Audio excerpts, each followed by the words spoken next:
also welcome our online audience. These are our online programs from the Commonwealth Club. We're being done virtually without audiences as expected in the COVID crisis. And we have done over 70 of these in the last 2 months. They're all available on our website, www.commonwealthclub.org. And they're at your leisure, whenever you would like to see. We have a lot of them on the crisis itself, but we also have some of our other usual programs on various issues of interest to Californians and to everyone in the world.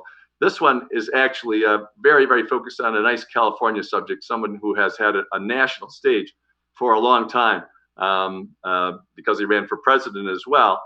It's about the youngest governor in California's history and the oldest governor in California's history. Really quite a combination, something only Governor Jerry Brown probably would have tried and succeeded at. So first of all, welcome again, Jim. Thank you very, very much for talking to us this way. And I thought because of the crisis that we would start with something that's in your book, which I found a fascinating parallel. You mentioned that the John Birch Society long ago was against fluoridation, thinking that it would cause some serious problem if we engaged in that. And then you compared it to some other things that were going on later in Jerry's thing. And right now, if we talk about COVID-19, there's a group of people who believe that the pandemic is a plandemic, and that somehow the vaccine is going to turn us all into the digital slaves of Bill Gates, that kind of thing. So I think it's very interesting. One of the things that's interesting about history is to show that although the content changes over decades and over time, that there's always different groups in society that come at the process not too differently. In this case, the conspiracy theory, and how governors have to deal with it. So how did Governor Brown, at the time Governor Brown, deal with the John Birch Society? Yeah, well, this whole first of all, let me say thank you. Thank you for hosting this. Thank you for having me. I appreciate it very much. And thank you for your interest in the book. The sort of notion of denialism, which the Birch Society was a stripe of. Climate change has a version of that. Certainly the COVID crisis has a version of that. There's a moment in the book where it's in the aftermath. Jerry Brown had been elected governor. He was preceded by Ronald Reagan in his first term as governor.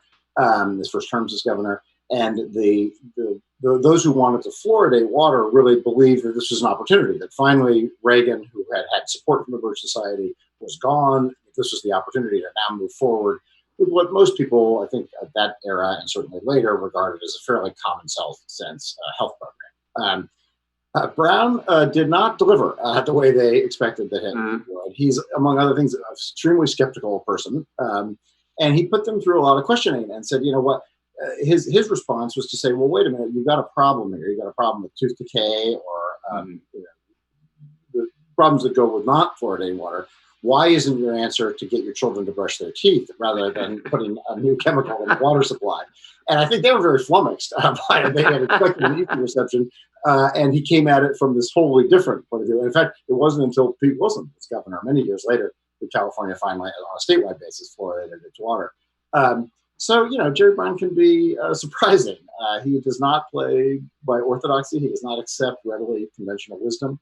Now, that said, he is also very much guided by science and scientific inquiry. And I think you really see that in his environmental protection, his ideas about environmental protection, going back to when he was a very young person and up through the present with climate change.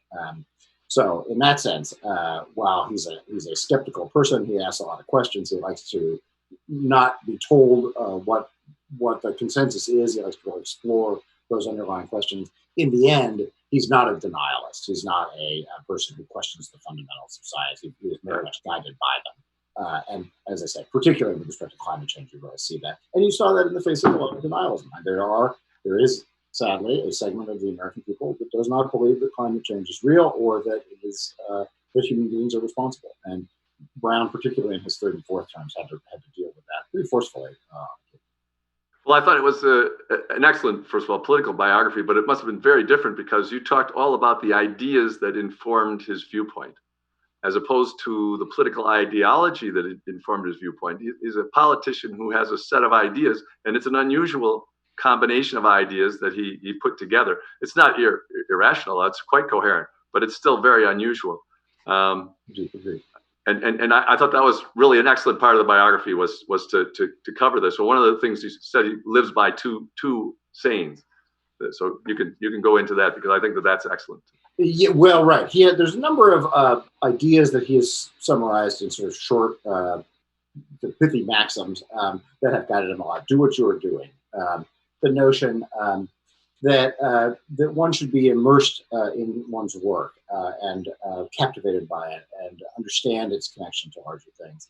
There are other notions that come out of Zen, out of the Buddhist traditions, the Jesuit traditions.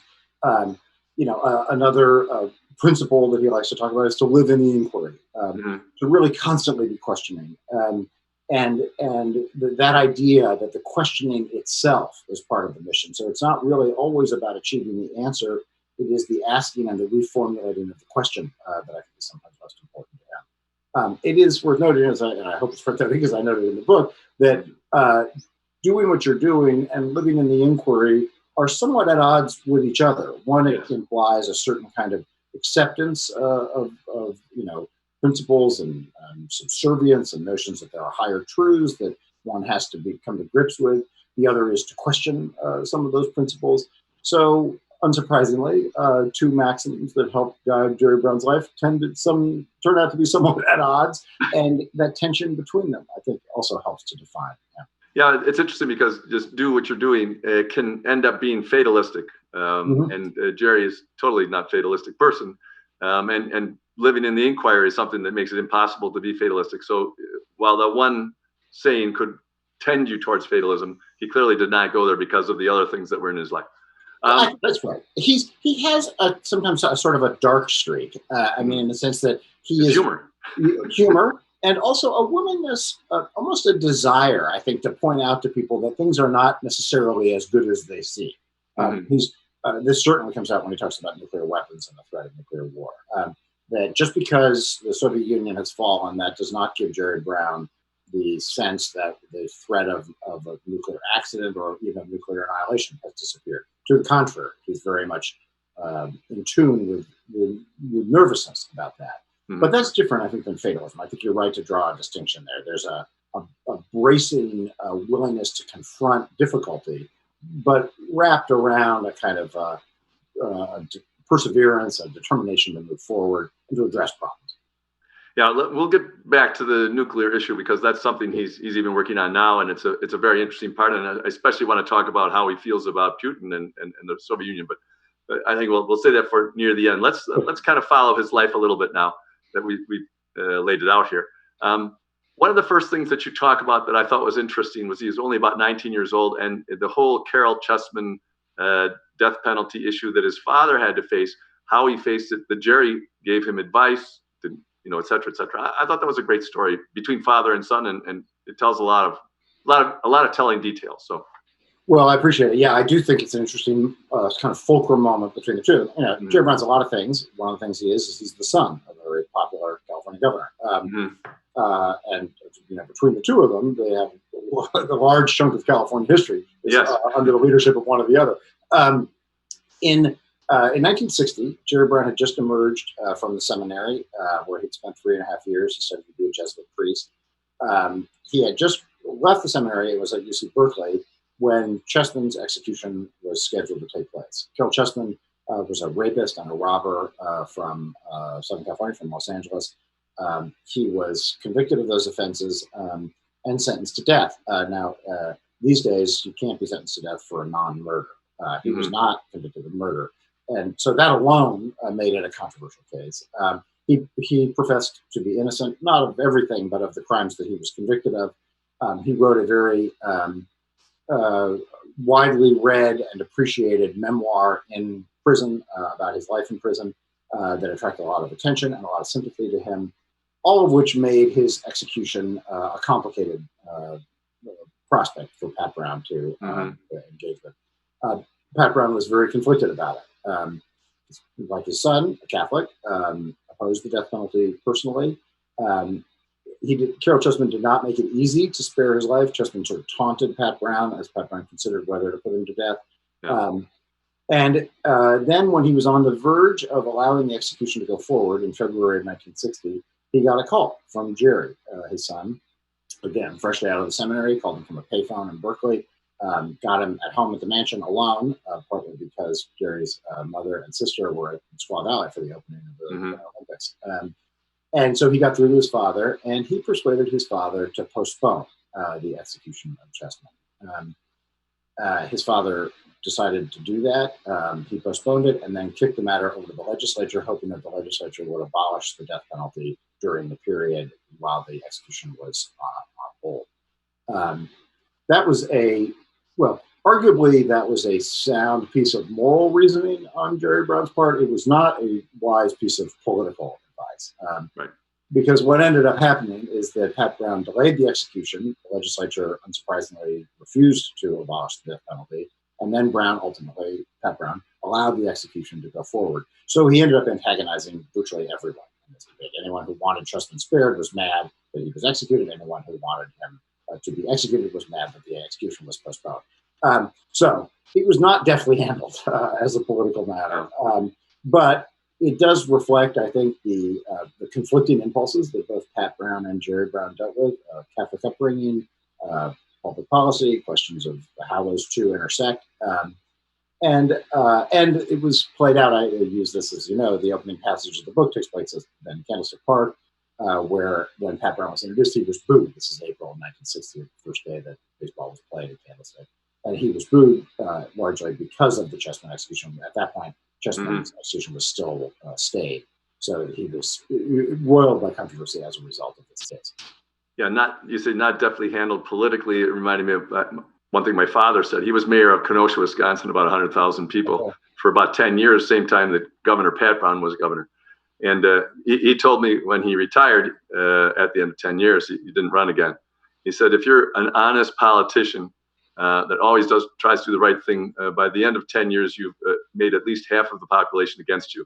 And and it's, he's also had a Catholic upbringing, same kind of background. So it gets in the way. It gets in the way of your political decisions, but it's an interesting element added to the political differences. So before we go to Governor Jerry Brown, let's do one more thing about Pat, his dad. You talk about his legacy. You also have a lot of interesting, funny things about legacy itself, and do governors have legacy? Because that's something Governor Jerry Brown was talked about a lot. But there's two big things. I mean, we're of the age that when we applied for college, Berkeley was considered the best public school in the entire country by a lot. But that was sort of created by Governor Pat Brown, right? And he created that, and so it was not that far. I mean, when we were children, it was what he was. Well, when I was a child, and you were about to be born, that was when that work was going on. And so the California public school system got this big reputation, and has now been fighting for things for a long time. But it really was a big legacy because there was no question about who was best. Yeah, I think, as you say, or hint at, the legacy question is a complicated one with respect to Jerry. Right. When it comes to Pat, Jerry Brown took in his final term to insisting that governors don't have legacies. Right. We've argued about this now for the better part of 5 years. I don't believe it. To be honest with you, I don't believe that Jerry Brown believes it either. I think it's his way of deflecting a question that he found irritating and somewhat lazy. But one of the reasons I believe that he doesn't really believe it is that he's never said to me that his father doesn't have a legacy. Right. And his father does, in fact, have a legacy, as does he, by the way. But Pat Brown's legacies, there's a number, but the two that stand out the most, I would say, would be the construction of an absolutely world-class University of California system and the master plan for higher education that governed the rest of California's higher education system, the community colleges and the state universities as well, and the water system. That Pat Brown completed or largely completed what we today utterly rely upon, which is a distribution system of water, but from north to south, but also actually in some ways more importantly from the Sierras west to San Francisco, Bay Area, and also Los Angeles. All of that was Pat Brown's doing, and I don't think any reasonable person, by which I deliberately exclude Jerry Brown, would argue that that's not an actual legacy. And as I say, Jerry has his own, but that's clearly part of Pat. So now, Governor Jerry Brown, as a young man, was, of course, young during the 60s, San Francisco, Summer of Love, that whole thing, but he did not, that was not his milieu. He was a conservative young lawyer.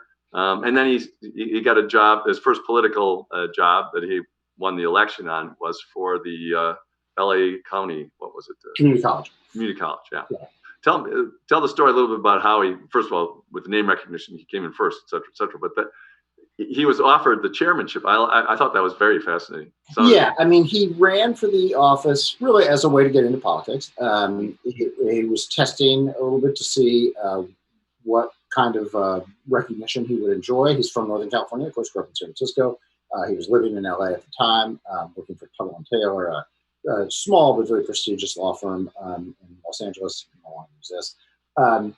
And so this was an opportunity for him to dip a toe into the water of politics. It was a brand new body. The state had decreed that every community college system or every community college needed a board to oversee it. So this was the creation of the Los Angeles County Community College Board. He ran in a field, I think it was 143 candidates, and finished first. There were two elections, an election and a runoff, but once he finished first in the first round, it was obvious he was going to win, and he did. His service on there, he was very young. He was 34 years old when he was elected. Actually, even younger than that. He's served as Secretary of State, so even in his late 20s, early 30s when he was first elected to the board. He's a bit of a gadfly, a bit of a bomb thrower. He used it to get a lot of attention. He needled his colleagues. But you're absolutely right. In that first meeting, he was actually nominated for chairman of that board. He declined to seek the election. He and I talked about this at some length at the very end of the book, in fact, partly because he knew he wouldn't win. There was a real schism within the board between the conservative wing and the liberal wing. And he almost certainly would have lost if it had come to a vote. Instead, he passed on it. And then, he used the office both to achieve some things and raise some questions about the management of the system, and also clearly to make some news.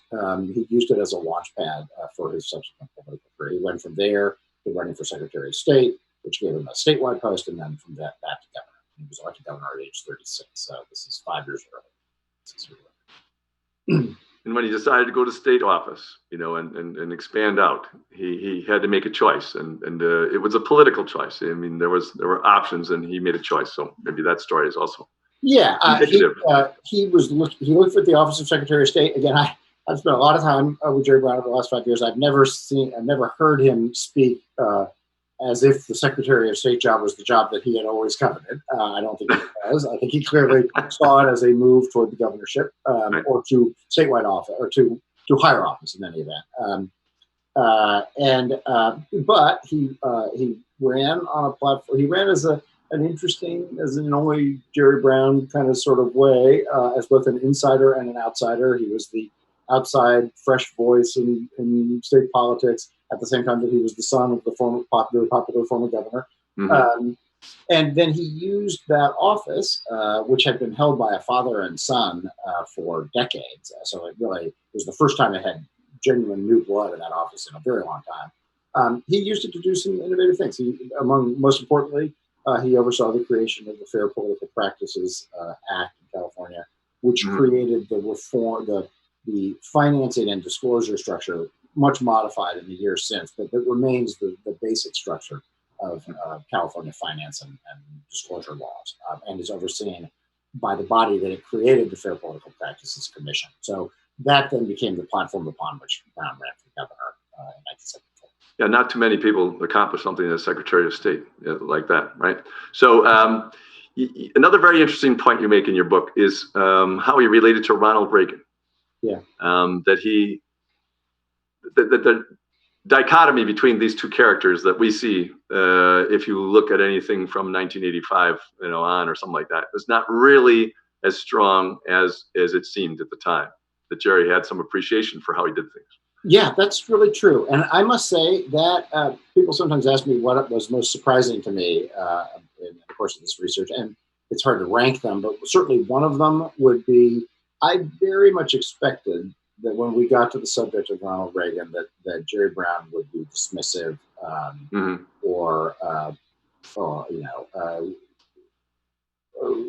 vehement in his opposition to Reagan. Reagan Mhm. beat his father, chased Pat Brown out of office. Right. One of the things Jerry Brown likes to say is that the two times he was elected governor, both times he followed an actor into office. Because of course it was Reagan and then Schwarzenegger. But the fact is, well, for a variety of reasons, I think their governorships are less different than you might think. Mhm. Partly because Reagan was not the conservative icon as governor that he later became as president. Mhm. He supported the largest tax increase at that point of any non-president in the history of the United States. He supported an expansion of abortion rights as governor. He supported a kind of groundbreaking gun control measure in California. So he was a very pragmatic governor, he was very conservative in his rhetoric, but much more centrist in his actual governing. Mhm. And in some ways, that describes Jerry Brown. Jerry Brown more pragmatic than ideological, I think, Mhm. as governor. Jerry Brown much more liberal in his rhetoric, and Reagan much more conservative in his rhetoric. But when it came to actually doing things, balancing the budget, getting programs through, they were less different than they appeared. And then the other thing I think that Jerry Brown, frankly, admired in Reagan was his mastery of television and campaign. Yeah.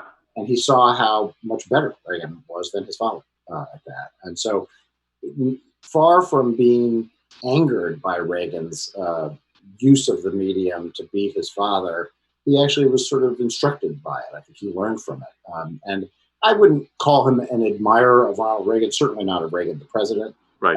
but an appreciator of him, and much more so than I expected going into this project. Well, you say that Governor Jerry Brown admired his abilities on the media, with media and so on. And you tell a great story that I had never heard before about the debate with William F. Buckley Jr. on the firing line, and it's like he must have been so happy that he'd taken all that debate under the Jesuits. Really, so tell the story. It's just a great story. I'd really recommend it for any of you who are watching it, listening today. If you have a chance and are interested, Google Jerry Brown, William F. Buckley, or go to YouTube, Jerry Brown, William F. Buckley firing line, Right. and you can watch it for yourself. It is. First of all, you just can't believe that it's happening on television. It is such a deep, esoteric debate about Catholic philosophy and its intersection with Brown versus Board of Education versus with the primacy of the federal government and how that compares to the papacy, and whether Thomas Aquinas is properly thought of as a liberal or a conservative. I mean, this is not the Kardashians, I mean, there's some serious conversation going on here. And it is hard, when you watch it, you really get a sense that Buckley thought this was going to be a lot easier than it was. Buckley, of course, famously sort of, deep in philosophy and obviously very conservative. And I think probably, like many people in those days, underestimated how deep Brown was schooled in that same material. Jerry Brown is not easily out-Catholic by William F. Buckley. And he really stuck with him. And it's a wonderful piece of television. And it's also sort of layered on top of it is that kind of 70s feeling. You've got all these young people sitting cross-legged, beneath the podium, and they're in their swivel chairs. And really, it's a great period piece. Well, you tell. We'll skip to a different time period, but you also tell of another unusual piece of political theater on TV, which is with Bill Clinton. Yeah. And that also during the competition between them for the presidency. And tell that story. I thought it was very interesting that the moderator, Merv Griffin, I think, stepped aside. Phil Donahue. Phil Donahue. Phil Donahue, yeah. Yeah, it's so, that, again, I would recommend to anyone who's interested in it. It's easily found. That's one of the most interesting conversations in the context of a presidential campaign between political figures that I have ever seen. And the format is almost bewildering. And it was to the candidates, too. Donahue invited the two of them on this daytime television. It was right before the New York primary in 1992. Clinton clearly in the driver's seat. They had several spirited, frankly, kind of mean-spirited debates leading up to that. They did not like each other. Still do not, by the way. But there was real tension between them. And so the two of them show up on the set together. It's sort of there's surface cordiality, but you can tell there's tension between them.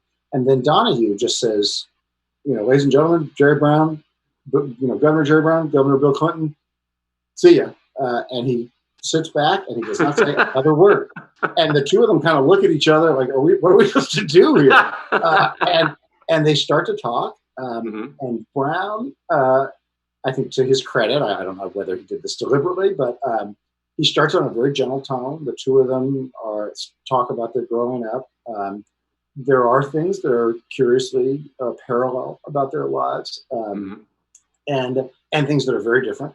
And they have a conversation. The two of them sat there for whatever it is, a better part of an hour, and just talked with absolutely no guidance, no audience, so no applause, no interruptions.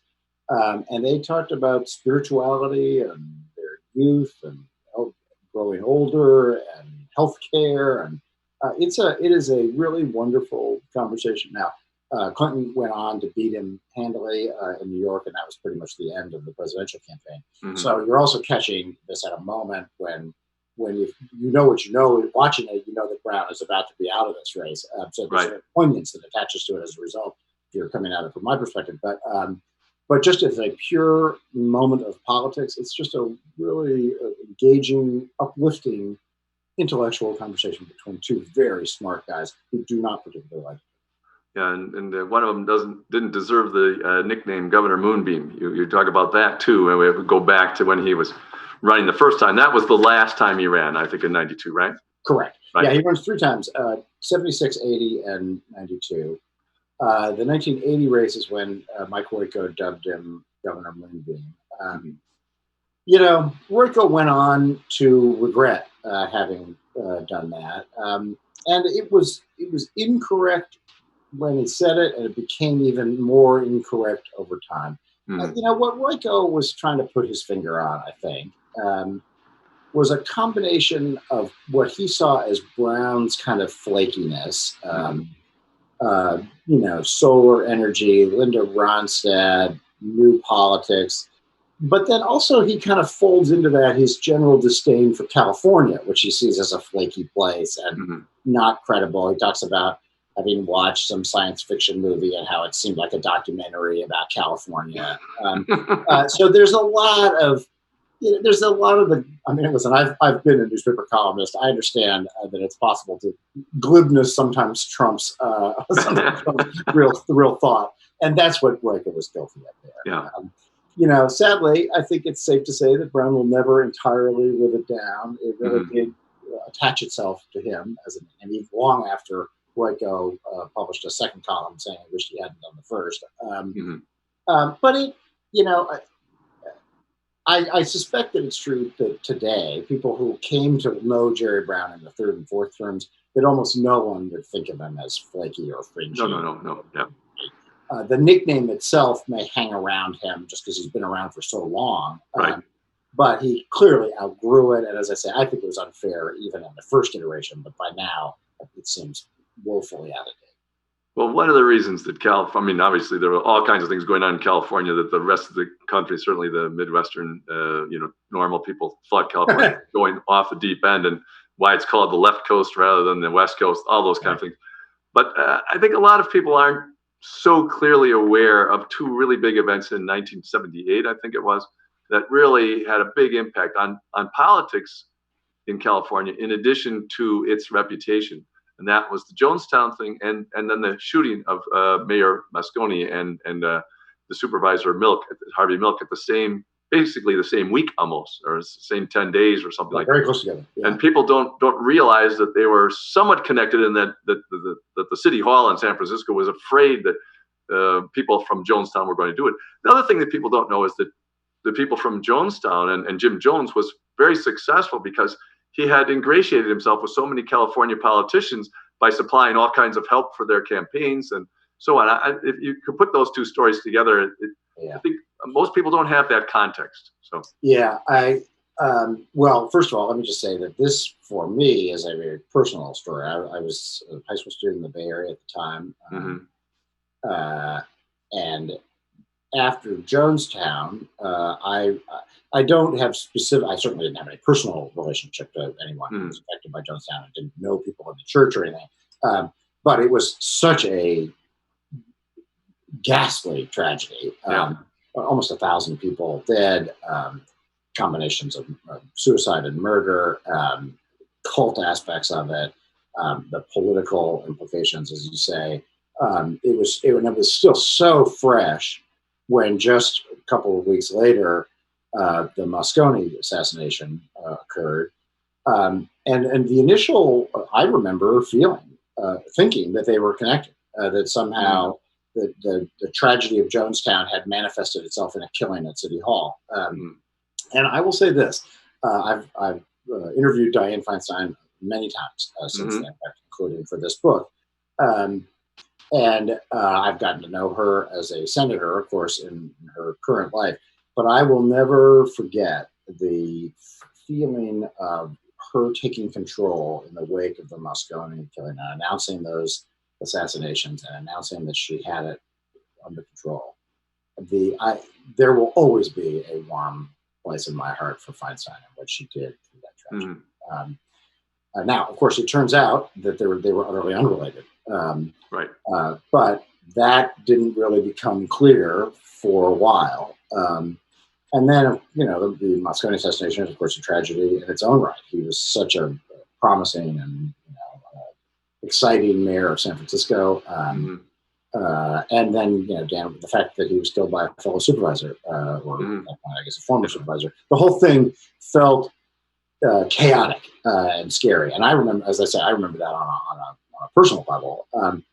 The other thing that's unrelated to either of those, but that also happened in that sort of summer and fall of 1978, is the passage of Prop 13 in California. So that was that's a really busy time in the life of California, all of which felt all of them unrelated to one another, and yet united by this sense of things not working, of a kind of breakdown at some fundamental level, distrust in government, cults, assassination, violence. All of it felt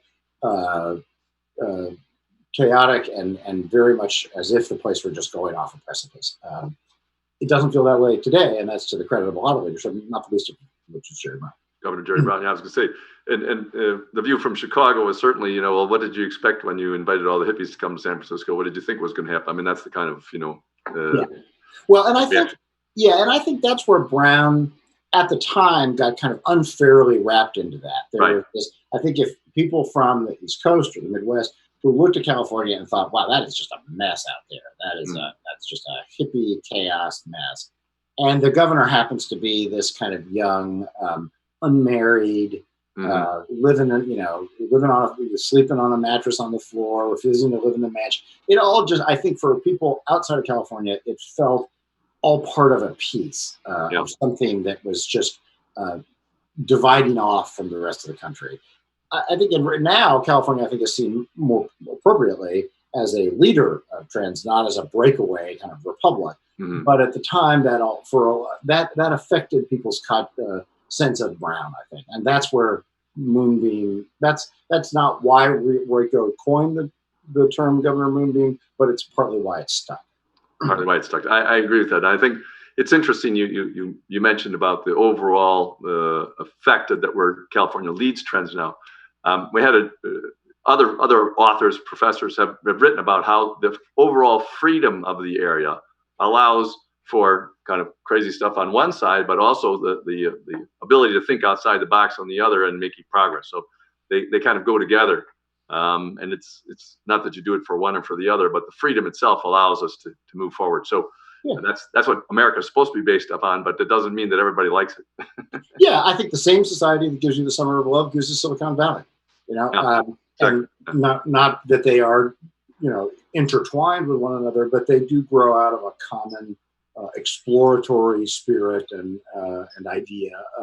And so, great things happen and some chaotic things happen too.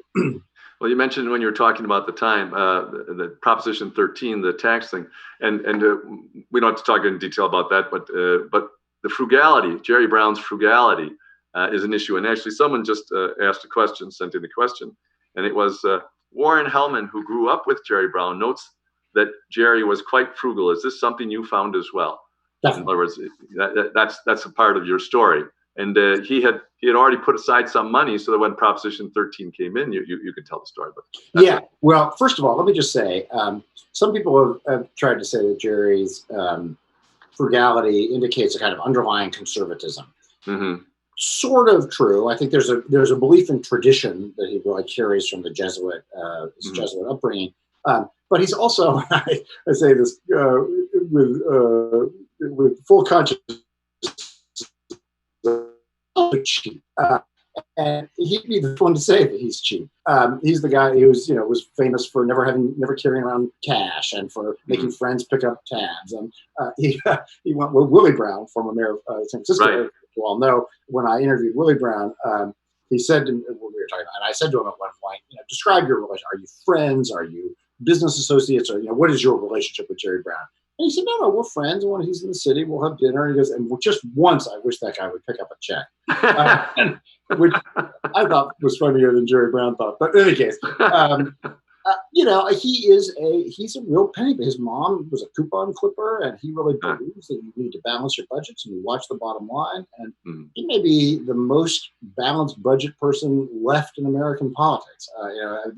That used to be a Republican notion that Democrats pull back against. Now it's not clear to me that either party really believes in it. No, we're way over $1 trillion a year already, and there's no party of fiscal discipline left. No, not at all.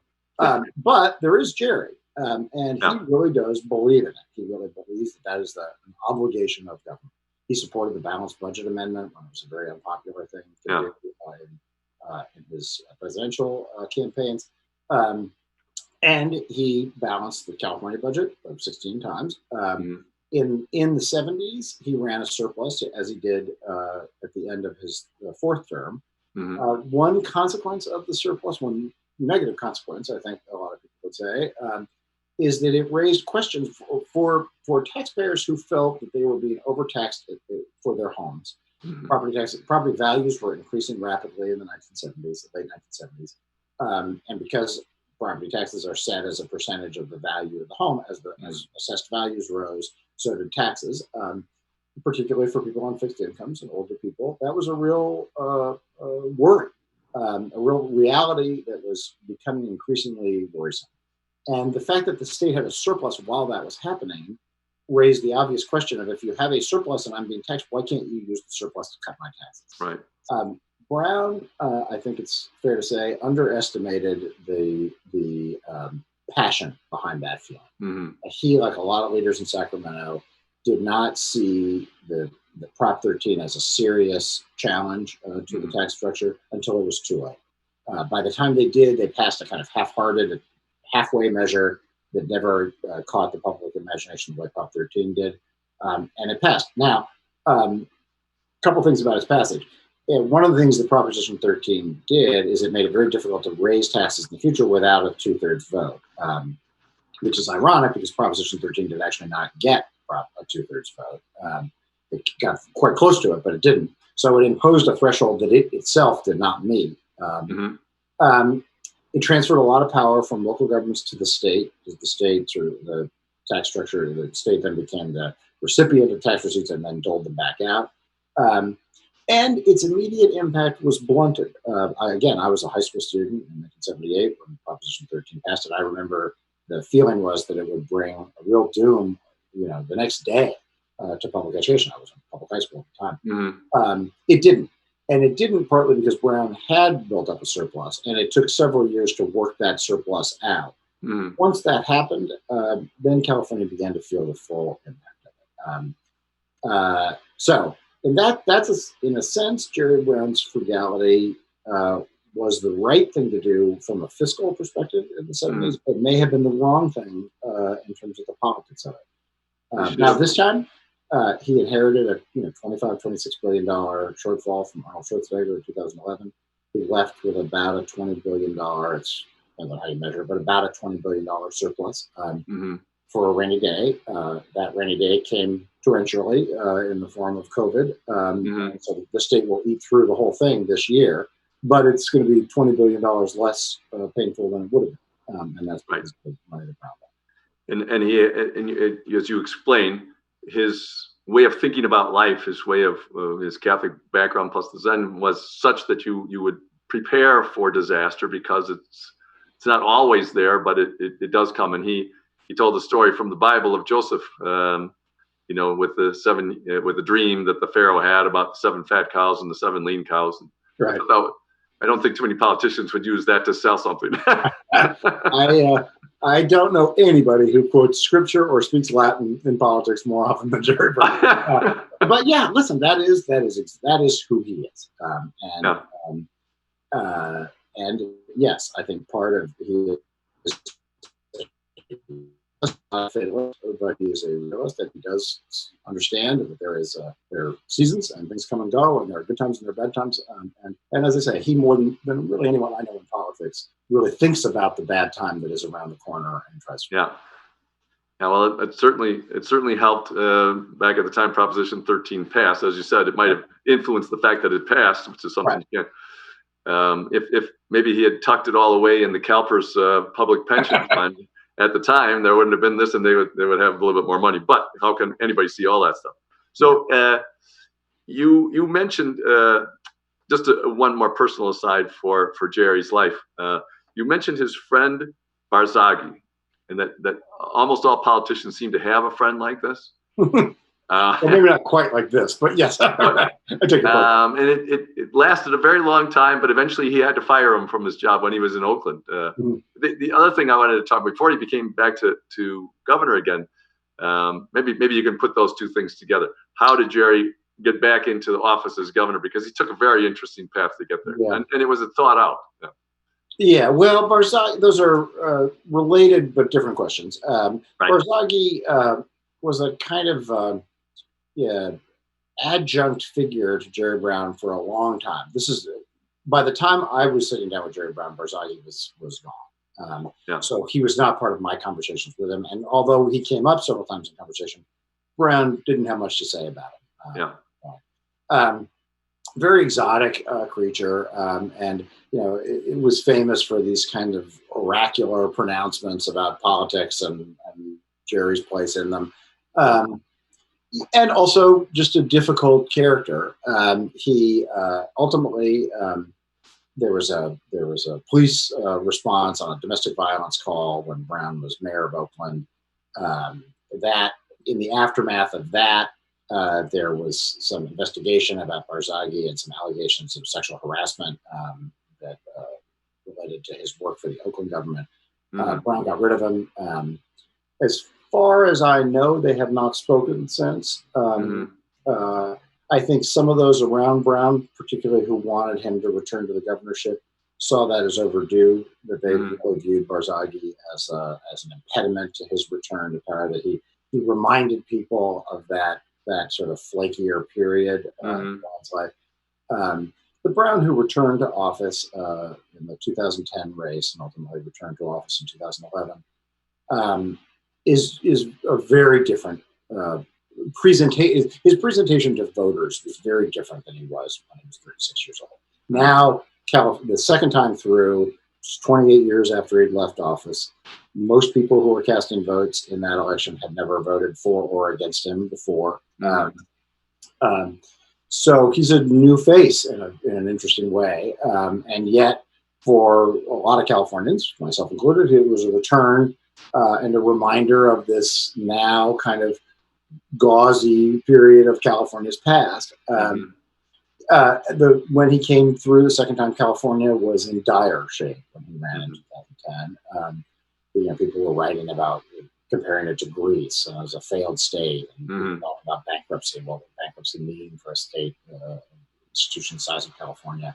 The bond rating was terrible. Bond rating was terrible. It was all the sort of foreign press, dusted off the kind of, golden state is now the dying state, and everyone sort of, played out their California cliches. And Brown turned it around.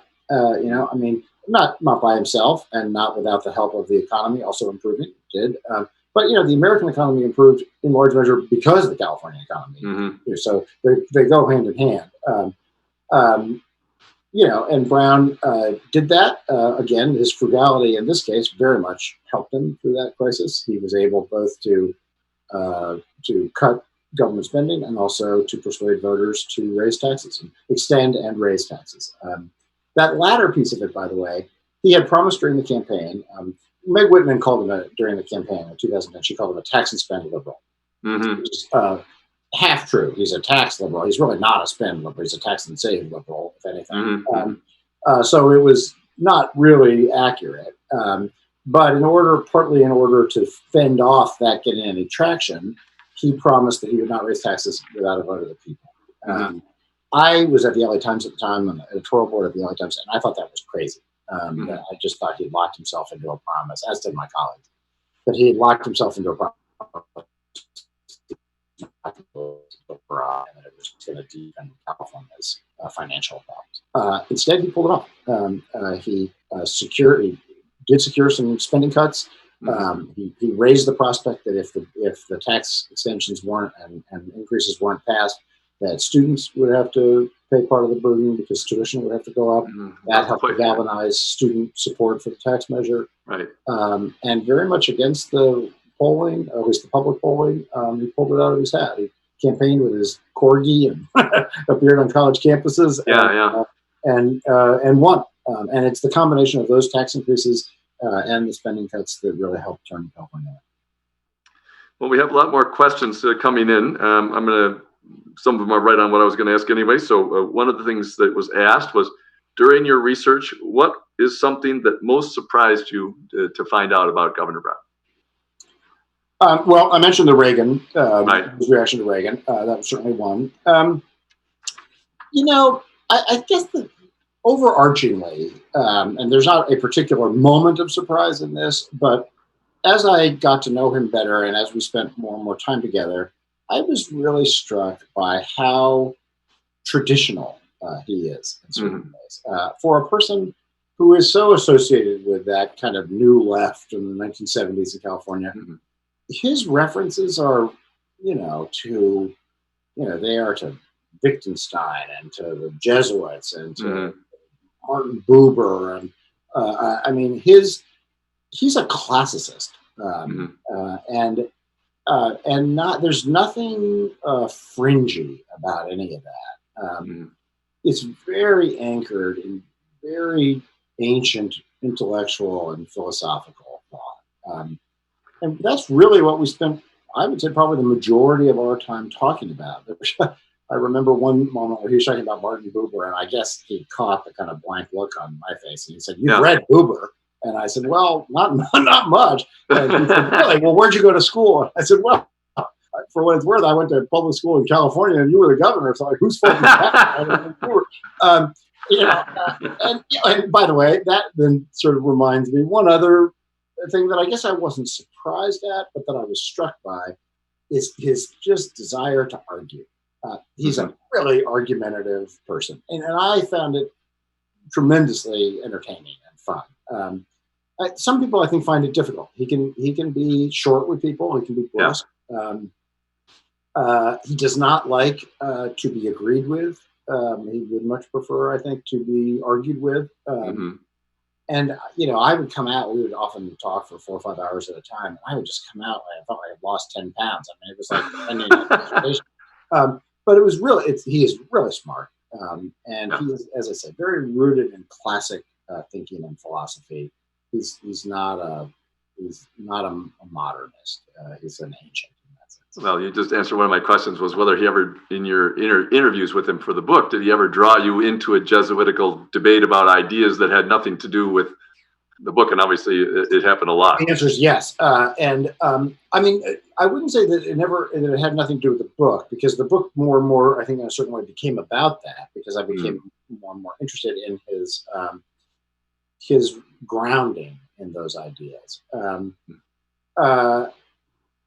So they were all relevant to the book, but I will tell you this: I would prepare for. I did a book a few years ago with Leon Panetta. Very different project. It was his book, and I helped him write it. But the way we would work is, I would say I'm going to be up in Monterey, which is where he is, for 4 days, the following on such and such a date. Can we spend those 4 days talking about your work with Bill Clinton? And Mhm. we would sit down and we would work through them, chronologically, methodically. That is not the way my conversations with Jerry Brown.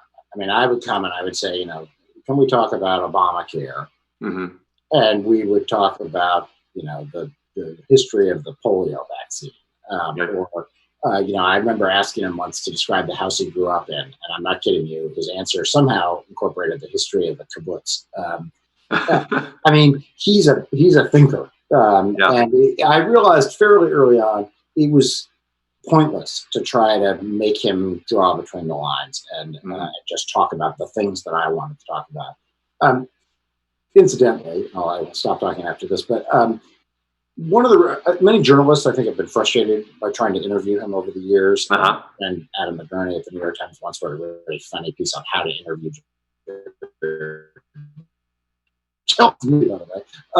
But one of the reasons he can be frustrating, if you're a daily journalist and you have 15 minutes with Jerry Brown and you need to get an answer to a specific question, you might get it or you might not, because if he's interested in answering that question, we get the answer. So I think some of them find him difficult. I had a real luxury here, for which I am grateful to him and his wife in particular, which is we just had essentially unlimited time. And if you do have that luxury to be able to spend a lot of time with him, he'll answer the question, as long as you're willing to talk about things that he's interested in too. So ultimately, I don't feel like he ever refused to answer a question or that I didn't get an answer to something I really needed. But along the way, I learned a lot about a lot of things I didn't think I would not have thought to ask him. Are there any other politicians that you've run into over the years that have a part of that in their approach? Anybody that you would compare him to? I know he's pretty unique, but yeah, I've met a lot of people in politics. I've been writing about politics, and particularly in California, for my whole adult life, really. And some of them are very smart. Barack Obama is very smart.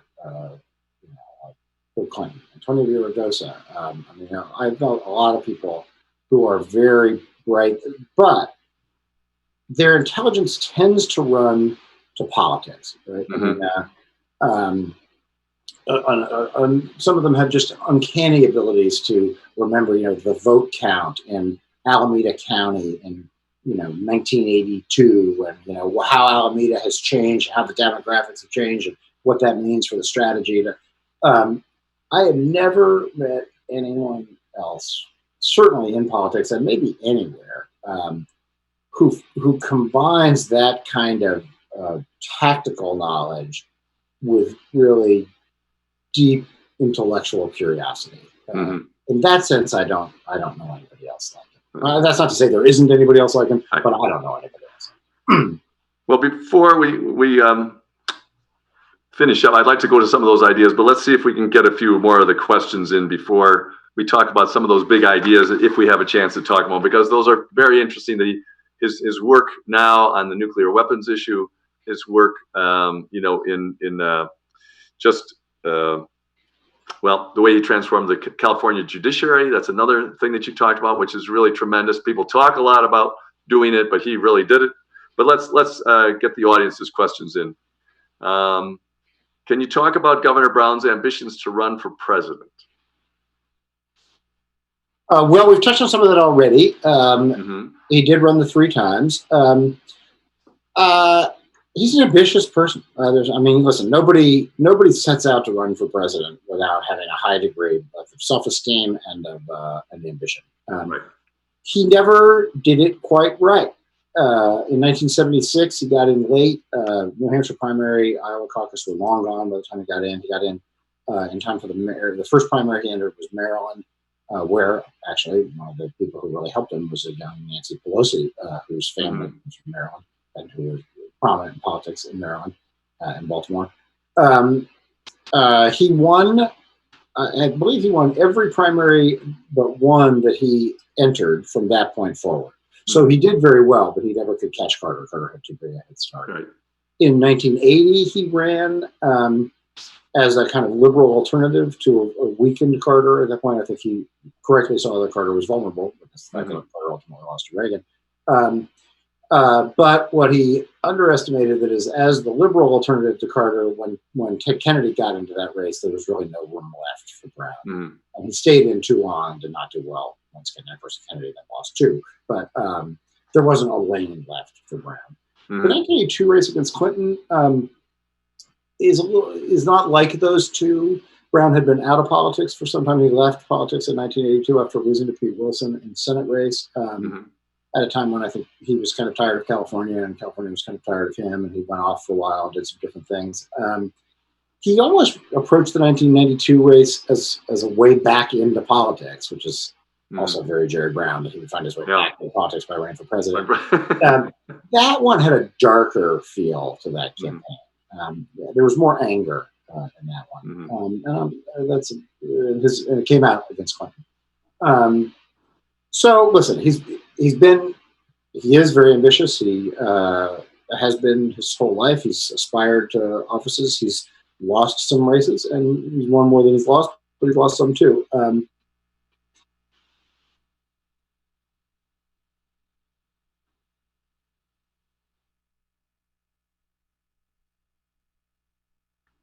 Jerry Brown at 38 years old could have, sort of picked up his whole, California kind of, somewhat chaotic decision-making process and actually played it out in Washington. I think it would have been a rough transition for him, but it would have been an exciting period for sure. No question, but that this country's environmental future would have been better handled by Brown than any other people. Certainly wouldn't have the same. Yeah. So the arc, he came back and he ran for mayor of Oakland, became mayor of Oakland, then he was attorney general, then he got back as to governor. So that's the way he finished up. But there's a question, what's he doing now? And you do cover that in the book. And I think the details of that other period of time we'll leave for people to read in the book. And we get to the ideas. But what's Jerry doing now? What's Governor Brown doing? I'll say one very quick thing about that interim period, which is I think that period where he was mayor of Oakland was really important to him. That in a funny way, that's where he learned how government really works, service delivery level, on a human level. Well, a step that he had kind of skipped in his first ascension of power. So it's an important period for understanding him. What's he doing now? He's on some boards. He's got a spot at UC Berkeley. What he's doing right now, like the rest of us, is he's at home. He's at home up in Williams, California, up north of Sacramento, where he lives on a ranch just west of Williams in Coosa County. I think it's one of only 6 counties that he never carried in a statewide campaign. So he's in slightly unfriendly turf, although I think people are getting used to him. He works. He didn't move there just to try to win it next time when he runs. Yeah, right. Well, I guess give him a leg up. It's the family. It's been in the family for a long time, so that's why he's there. But loves it. He's got a really fun house there, and he's working on nuclear weapons. He's working on climate change. I suspect he'll do some more with criminal justice. He may be doing some of that already. Those are the issues I think that really animate him. And he still has a lot to say. He and I have done a couple of things together over the last few weeks. So I've sort of caught up with him. I hadn't spoken to him for a few months. The first time in years that I hadn't spoken to him for a few months. But he is sharp and he's got a message to get out there. I think messages to get out there. I suspect that probably over time, once this crisis has passed, there's a lot to say, particularly about President Trump and his handling of this crisis. But once this subsides, I suspect that climate change will probably be the main issue that drives him over the next several years. It is, I think he has a strong argument for being the American elected leader who's done more about this issue than any other. He has his own relations with national governments, with China, with Mexico. He's got standing with them that no other non-president in this country has. So I think I would expect to see him most active in that area. You mentioned that. Yeah, you mentioned something he said about like Putin and Russia and China as well. He goes right back to history and says, "Look, we worked with Stalin, and we accomplished something with him when we have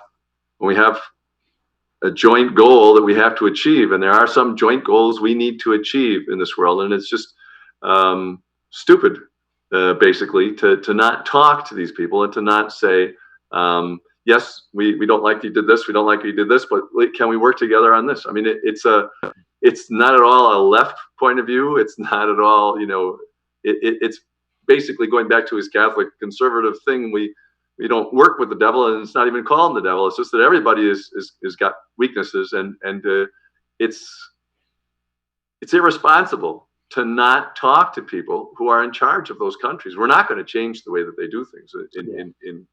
Well, he would certainly agree with you. Yeah, Yeah. I mean, and said as much during a period where most Democratic leaders, in a desire to emphasize Putin, the sort of odd fixation that Trump seems to have Right. on Putin, where part of their response, I think, for tactical reasons, was to say, was to really demonize Putin and say we shouldn't speak to him, and that Trump is wrong to be not taking him seriously and not understanding how villainous he is in many respects. Brown wouldn't go along with that. Brown stuck very steadfast to the notion that think of him whatever you will, but that in Brown's case, particularly the threat of a nuclear accident or a nuclear exchange is so grave that he refuses to accept the idea that we should cut him off from the communications. That's not the same as saying that he's naive about it. No, not. He's very clear-eyed about it. Politicians rarely do that. I mean, Bernie got in so much trouble for Bernie Sanders got in trouble for saying anything nice about Cuba at all. We should be somewhat realistic about talking about what's going on in the world. It's very hard enough to try to solve any of those problems or work together with people without, being realistic or accepting. But if you're not realistic, you haven't got a chance of solving any of the problems. But we're not going to solve any problems tonight. So, we're almost out of time.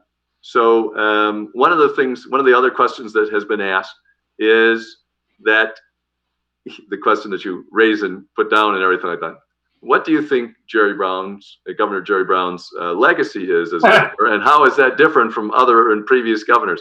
That is one of the questions that came in. I think it's great because you spent a lot of time in the book talking about the fact that he didn't want to talk about. Yeah, well, in fact, I titled the legacy chapter "The Legacy with Apologies." Yeah, exactly. It's such a dominant part of our conversation for so long. Well, let me say just briefly what it isn't and what I think it is. What it isn't is it's not a project legacy. It's not. I mean, yes, he sought to improve the water tunnels or add these water tunnels to help convey water from the Delta to Southern California and the Bay Area. Yes, he supported the high-speed train, which may or may not someday really come to fruition. At the moment, it seems like sort of more abundant at the moment, but someday may stand as a kind of physical monument to him. And Schwarzenegger, who supported it, by the way. But I don't think at its heart that those are what we ought to remember Brown for. I mean, I think that his real contributions in a specific way are about things like diversifying California, starting with the judiciary, but also the state workforce, the real commitment to making California, the representation of California look like California at a time when the state, of course, was diversifying. Integrity. There's really no serious scandal that one associates with Brown throughout all the 16 years. Somebody didn't give him that futon that he slept on? Yeah, right. He bought his own. And of course, on issues, things like acceptance of immigration, and particularly the environment. I mean, I think as an issue, the issue that will most, when we talk about Jerry Brown 50 years from now, 100 years from now, his leadership on environmental protection, particularly climate change, I think is the most remembered. Now, all of that is to the specifics of his governorship.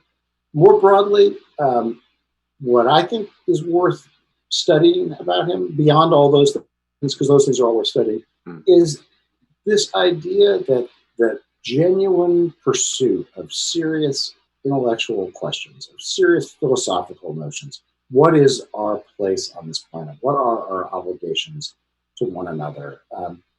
What problems should government solve, and what problems should government leave to families or to individuals?